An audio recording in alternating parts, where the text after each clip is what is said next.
Welcome back to Staffing the Mission. Thank you so much for joining us, whether it's audio through the podcast platform or video there on YouTube. And I almost couldn't wait for Doug Larsen to talk about what we're going to talk about today. Doug has been on the road speaking to some of our clients and helping them out.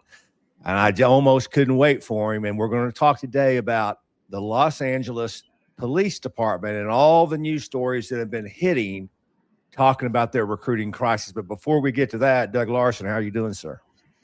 Doing excellent. Good to be back on here. Yeah, man, I was missing it. I'm glad to be back on to speak to our audience. We've been getting a lot of people contacting us, and I know this has been helpful. And if you follow all these different pockets, we're the only one out there talking about this, right? I mean, law enforcement recruiting specifically, or public safety recruiting specifically, it's the only thing out there, which just kind of blows my mind, because we believe this is a really huge topic. And so that's why we're going to continue to do this and continue to help people that even if they're not working with us, we're going to continue to help them. But this week, and it's a series of news and news over the last, you just do a Google search and type in LAPD recruiting. You'll get all of the dirty laundry of what's been going on there. But just this week, there were headlines across the country on the Associated Press and Police One and Law Officer about the police chief's remarks on recruiting with the Los Angeles Police Department. And before I tell you his remarks, I'm going to give our audience sort of the backstory on this. So LAPD has traditionally been staffed full at 10,000 police officers. Now, they had initiatives years ago to push that number up. They've been at 10,000 for a long time. And they're currently setting about at 8,400 to 8,500. So they're roughly 15% down. But they're setting at about 8,500. And that's been increasingly getting lower and lower and lower. In fact, the news this week said it's the lowest staffing they've had since the mid-90s. And, of course, there's a lot more things that LAPD has to do since the mid-90s. And so it's very troublesome. It's a very high-profile department. And they interviewed the police chief, and he said this, and this is what sort of why we're going to talk about this today, Doug, whether you want to or not. He said this: we're getting all these ideas from all these companies on how to fix this, but none of that's going to work.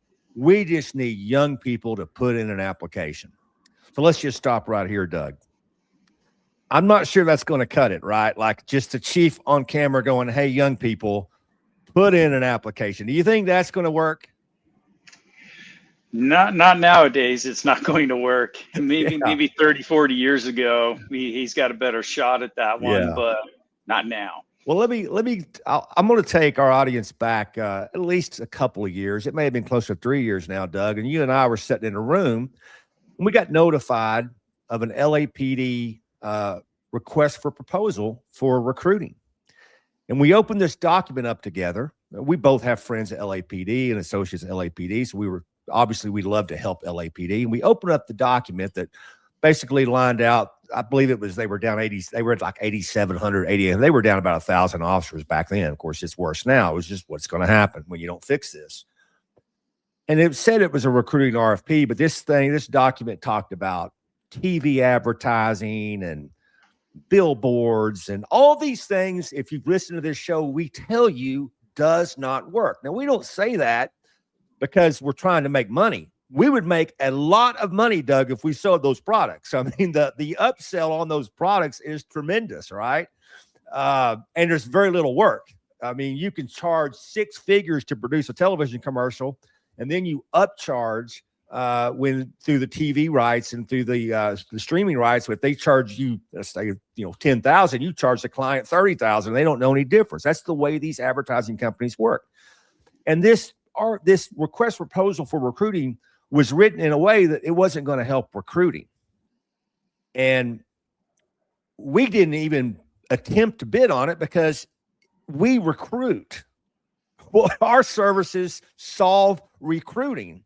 So there was no sense in us bidding on this because what they were asking for wasn't going to solve it. But I made a few phone calls, and I know a couple of high-ranking officials there at LAPD, and I go, hey, listen, you need to understand that this is not going to help you. And they kind of told me, yeah, I know, but unfortunately, this department put this together, and this other department said, well, big department, big bureaucracy. But they acknowledged, even at the time, it wasn't going to work. And this was a do you remember how much it was multiple millions of dollars.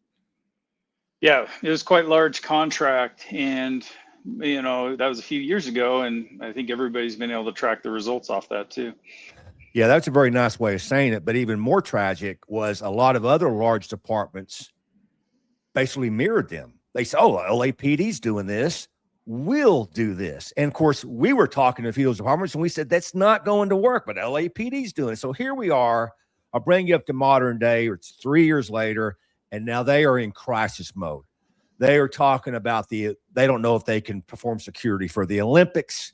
They're offering a $24,000 a year stipend for rent to get people to work there. They're offering raises. They have brought back retired officers to fill the beats. Their overtime is approaching $1 billion a year. It is out of control. And the chief, according to the chief, you know, the answer is young people put in an application. So I'll kind of leave this up to you, Doug. First question is this: is LAPD hopeless? Oh, not at all.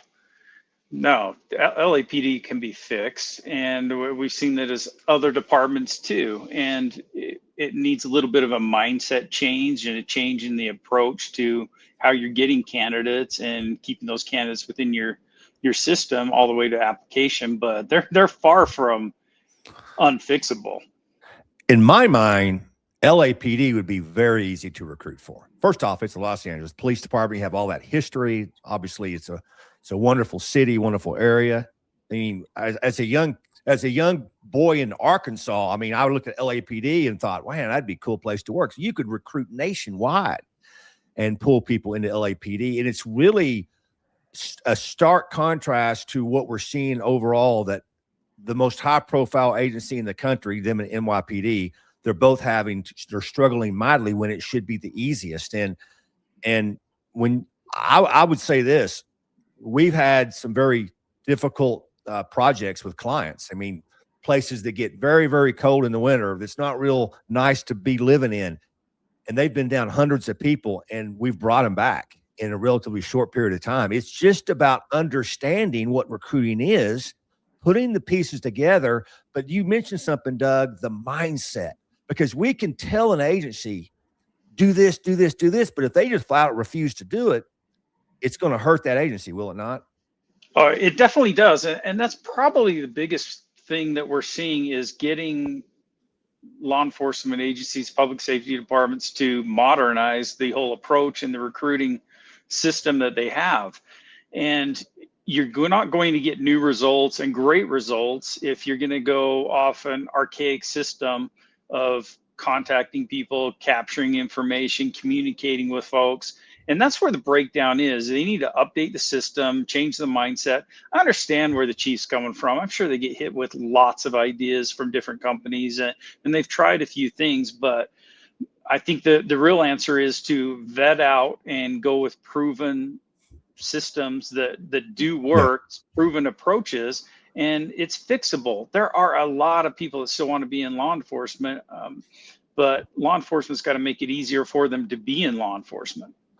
The first advice I would give anybody listening to this or watching this, and Minneapolis did the same thing. About 2 years ago, they put out a $1 million RFP for television ads and marketing and billboard. And I was like, they're just wasting $1 million. And at the time, they were down about 35%. They're down almost 50% now. I mean, they got considerably worse.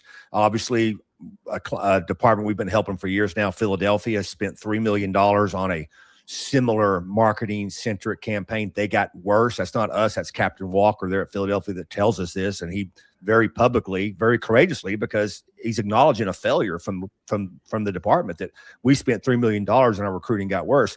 So the first thing I would tell these agencies is, you need to understand that what you ask for is exactly what you're going to get. You cannot ask for things that don't help with recruiting. Now, I understand, Doug, there's a lot of so-called recruiting companies out there that aren't doing any recruiting. They're doing a lot of marketing, and marketing is just simply not recruiting. You may need a little marketing. I mean, we offer some marketing products, but we recruit first. And so you have to understand that. And it's just frustrating, because I see the success we have with our clients, Doug, and how we can help them immensely. It's almost an immediate help. And I see these departments struggling, and they just make excuses. And at some point, You got to help yourself. You got to help yourself. Get out of your own way. Make the right decision. Understand what needs to be done to actually staff your department up. Yeah, and one thing we see a lot in, I don't want departments to fall into this trap of just accepting that, hey, it's normal to be down this many, and the excuse that people don't want to be in law enforcement or the media is beating up law enforcement, because it's not the case. There are a number of agencies, large amount of departments that are fully staffed and have a good pipeline of folks coming in. And that whole area, the whole LA area, we get a lot of outreach from departments down there because there's a general concern about the Olympics coming in 28, and they need to get officers on board right now. They need to start filling those gaps in now and getting people trained and getting them ready. And it's just I think it's more of a mindset shift that people need. They need to accept that times have changed. There's some specialties out there that are hard to keep up with. So bringing in somebody to enhance what you're already doing. Most departments are doing a great job, right? They're getting that 70, 80% of what they need to fill their ranks, but they need that little extra boost to get them up to 100%, get enough people talking to them that they can choose the quality candidates. And that's what they need to look at doing. Yeah, we talk about that 80-20 rule a lot here, that you could pretty much do what you've always done, and you're going to fill 80% of your department. But that 20% is a different animal. It's passive candidates. It's something law enforcement's never dealt with before. That's what the private industry always deals with, which is why they've needed aggressive recruiting. So we're in a phase now in this profession, it's not going anywhere, where if you want to fully staff, you're going to have to aggressively recruit. And the question is, well, do the officers I have in recruiting, do they have the capability of doing that? Or do I need to find some assistance? Most of the time, you don't have the expertise to do that type of aggressive recruiting because it takes a specific skill set. You know, Amazon, Microsoft, they don't have internal recruiters. They hire specialty people to do that because they stay in their lane. So, you know, we talk to a lot of departments who don't hire us, Doug, but we try to help them. We try to tell them what things need to do. I mean, we've done this so long. This is literally a 30-minute conversation with the department of doing a few things differently, and it helps tremendously. And it's so frustrating. Like I think LAP doesn't even understand, like, our average cost, and it is different, you know, sometimes, but it's anywhere from $1,000 to $2,000 from recruiting to hire. Meaning, if you're down 100 people, it's about $100,000 to aggressively recruit to get 100 people hired. I mean, it varies, right? That's why I say 1 to 2. So, I mean, LAPD is literally looking at, you know, if they're down 1,500 people, probably $2 million, and they're fixed. Meanwhile, they'll spend that in 2 weeks on overtime to fill these beats. And so it's very frustrating to go how simple. I mean, I still think this mindset, Doug, is this is a crisis. There's nothing we can do. We hope this comes back. Please, young people, apply because we're struggling. But the philosophy shift has got to be, there is no crisis. We just need to make the correct decisions to make this happen, right? Yeah, there really is no crisis. You need to change your approach to candidates and how you're dealing with candidates, how you're communicating with candidates, how they come into your system, and what the whole process looks like from start to finish, to me initially showing interest in working for you, to actually getting hired and getting out on the road for you. And that whole process needs to be analyzed to see where people are falling out. And it surprises a lot of departments, because we do have these calls, and sometimes we aren't even working with these departments like you mentioned, but we like to take a consulting role. We like to give back to public safety every chance we get. And a lot of times it takes just an outside peek and say, hey, these are places you're losing folks. These are easy fixes that you can stop bleeding candidates that are interested. But on the front end of that, it's very easy to generate interest in your department, and it's very cost effective. So if you're down a number of officers and you need more people to talk to, there's help there. There's processes that work. And I think a department like LAPD should employ those. Yeah, I'm going to close with this. If anybody has kind of listened to us to this point, if you talk to any, because I mean, the LAPD chief is right about one thing. I'm sure he's had a lot of companies give him a lot of ideas. Most of them are probably pretty bad, pretty poor. We've worked with these agencies after this. I mean, geez, Doug, I don't know how many clients we have that worked with one of these terrible marketing companies and got burned, right? And then finally came to us.